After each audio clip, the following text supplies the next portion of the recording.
Nobody warned you that the country famous for gray skies and drizzle would one day start competing with the Mediterranean for the hottest temperatures on the planet. Nobody told you that the same island where people carry umbrellas as a default, where summers are measured in occasional sunny weekends and polite disappointment, would flip the script so hard that weather maps would burn orange from border to border. But here we are. The weather maps have turned orange, and scientists are not calling this a freak event anymore. They are calling it a preview.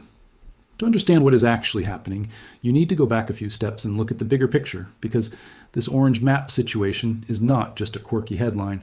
It is the visible surface of a much deeper atmospheric shift that has been building quietly for years. The UK sits at a latitude where it should not, under any normal historical baseline, be getting hotter than Greece in late spring. Greece is a Mediterranean country. Its climate is defined by scorching dry summers, warm seas, and geography that funnels heat up from North Africa. The UK is supposed to be protected from that kind of heat by the Atlantic Ocean, the jet stream, and its northern position. That protection is breaking down, and this orange weather map is the proof. What physically drives a surge like this begins with something called a high-pressure system. When high pressure settles over a region, it acts like a lid. Air from higher in the atmosphere sinks downward toward the surface, and as it descends, it compresses and heats up through a process called adiabatic warming. This sinking air suppresses the formation of clouds, which means sunlight beats down directly onto the surface with nothing to block or scatter it. The ground absorbs that energy, temperatures rise, and if the system stalls, meaning it sits in place for days rather than moving on like a normal weather pattern, you get a sustained heat buildup. That is exactly what happened here. High pressure built from the south, locking in dry, which normally acts as a boundary that keeps cooler polar air separate from warmer southern air, had shifted north, leaving the door wide open for warmth to surge up from continental Europe. The WX charts data using MetDesk readings confirmed the outcome. 16 regions recording temperatures above 25 degrees Celsius on the same day that Greece's hottest point was measuring the same figure or lower. London hit 27 degrees Celsius. That number deserves a moment to sit with you. On the same day, the hottest part of Greece was sitting at 25 degrees. Hertfordshire reached 25. Essex reached 25. Suffolk hit 25. Cheshire and Greater Manchester, places that most people associate with overcast skies and industrial history, climbed to 23 degrees. Yorkshire and the Humber, a region that stretches from the Pennines to the North Sea coast, exceeded what Greece was recording on that same day. This is not a localized heat pocket in the south of England, the kind of thing you can explain away by pointing to London's urban heat island and the way cities trap warmth. This was a national scale event. Scotland and Wales were both exceeding 20 degrees. At the same time, southern England was burning through the mid-20s. The orange color on those WX charts maps does not just cover the southeast corner, it spreads across the entire landmass. The Met Office's long-range forecast had been pointing toward this for weeks. Their official statement for the period described high pressure building from the south, temperatures recovering after a cooler start, and conditions becoming rather warm by the end of the window, particularly in the south. That phrasing, rather warm, is the kind of careful meteorological understatement that tea ends up looking profoundly inadequate once the actual temperatures land. What the Met Office was describing in careful professional language was a significant spring surge that would push multiple regions simultaneously past the threshold, where official heatwave declarations become possible. The heatwave threshold in the UK varies by region. Scotland, Northern Ireland, and parts of northern and western England are set at 25 degrees Celsius for 3 consecutive days. The Midlands and Wales sit at 26 to 27 degrees. The southeastern corner and Greater London require 28 degrees for 3 consecutive days before the event gets the official label. Those thresholds exist because they represent temperatures at which the body's ability to regulate its own heat starts to be genuinely challenged and the health system begins to feel the strain. To put the 27-degree London figure in context, it means the capital was sitting within 1 degree of triggering a formal heatwave declaration on a single day in what was supposed to be spring. Not summer. Spring. May.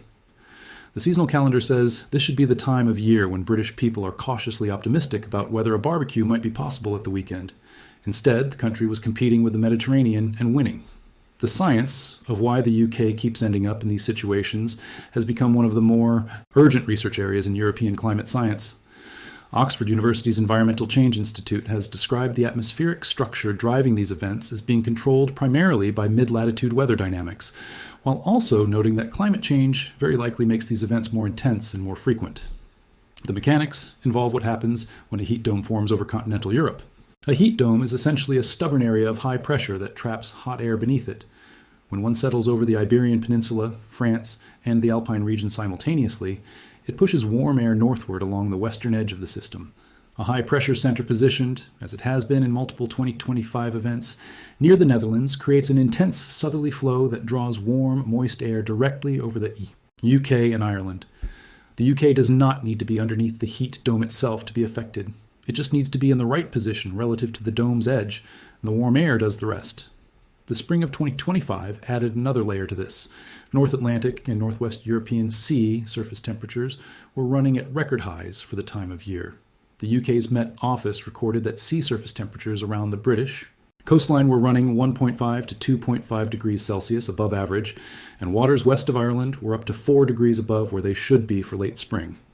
These are temperatures the Met Office described as being more consistent with mid-June conditions. The significance of this is that warmer seas pump additional heat and moisture into the air above them. When sea breezes carry that warmth inland, they amplify the surface temperatures that the high-pressure system is already building.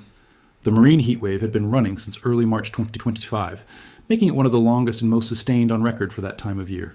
The land and the ocean were reinforcing each other, and the weather maps turned orange because both systems peaked at the same time. What this means on the ground is something that most British infrastructure was not built to handle. The United Kingdom constructed its roads, railways, homes, and urban planning logic around a climate that no longer reliably shows up. Road surfaces are engineered with materials calibrated to a historical temperature range. When air temperatures push past certain thresholds and direct sunlight heats the surface of tarmac further, roads begin to soften and, in extreme cases, melt. During the 2022 heat wave, which represented the current record event with 40.3 degrees Celsius recorded in Lincolnshire, local authorities deployed road gridders to spread sand and crushed stone on softening road surfaces to maintain basic driving safety. The same thing happened again during an event in June 2025. That is a country using winter gridding equipment in summer because the summer heat is doing what winter ice once did to road safety. The rail network faces similar challenges. Steel rails expand in heat, and when the expansion exceeds the tolerances built into the track design, rails can buckle. Overhead, power lines sag. During 2022, the combination of buckled rails and sagging cables caused significant disruption across multiple lines. Trains were canceled or forced to run at reduced speed, adding hours to commutes during the hottest days, which created the particular misery of sitting stationary on a train with inadequate ventilation while the outside temperature pushed past 40 degrees. The energy system faces pressure from the opposite direction. Like when temperatures surge, air conditioning units across offices, transport hubs, and public buildings all draw power simultaneously. Demand that the grid has historically not been designed around because the UK historically did not have regular heat events that created sustained cooling demand. During the July 2022 heat wave, 15,000 properties in Yorkshire, Lincolnshire, and the Northeast lost electrical power during the peak of the event. That is not a small number. That is thousands of households losing the ability to run fans, cooling units, refrigerators for medication, and lighting during the most dangerous part of a heat event. None of this is abstract or distant. The health consequences of a 27-degree day spreading across 16 regions simultaneously are real and immediate. The UK Health Security Agency issues heat health alerts on a color-coded system running from green through yellow, amber, and red. An amber alert means impacts are expected across the health service. A red alert represents a significant risk to life, even for the healthy population.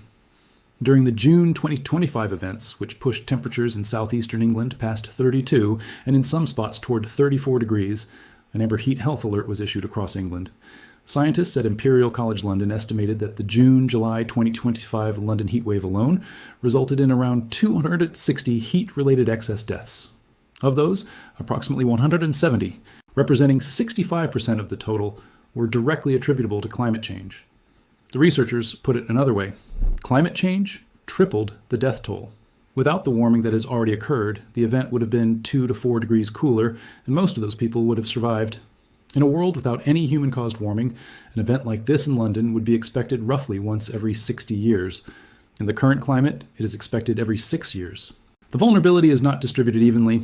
Elderly people above the age of 65 carry the highest risk because their bodies regulate temperature less efficiently, they are more likely to have pre-existing cardiovascular or respiratory conditions, and they are often more isolated, living alone in housing with no air conditioning and poor ventilation. The UK's housing stock is among the oldest and least thermally adapted in Europe. Homes were designed for decades to retain heat in cold weather, not shed it in hot weather. Thick walls, small windows positioned for winter light, loft insulation that traps warm air in the upper floors, and minimal cross-ventilation mean that when external temperatures surge, internal temperatures can remain dangerously elevated even at night. Nighttime heat is the part that most casual coverage misses. The human body relies on cooler nights to recover physiologically from the heat stress of the day. When overnight lows stay in the mid to high teens or above, that recovery never happens. Consecutive nights of elevated temperatures compound the damage day by day, and it is the accumulation, rather than the single peak temperature, that most often kills.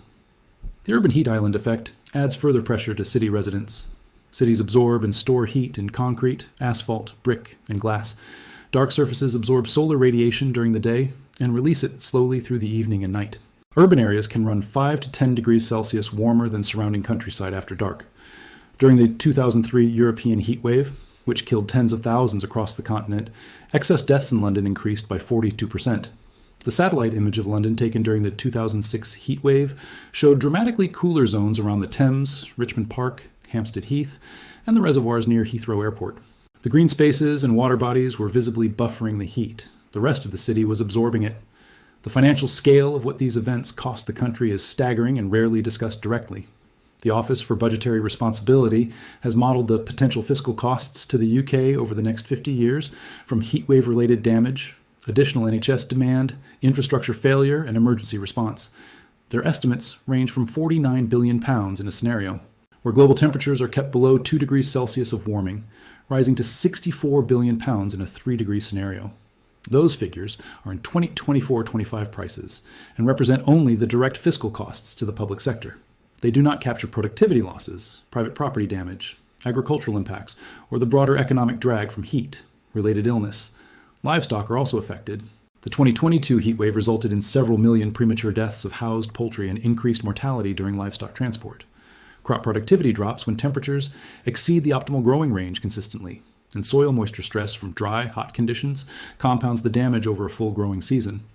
What makes the current trajectory particularly alarming is not the individual event, but the direction of travel.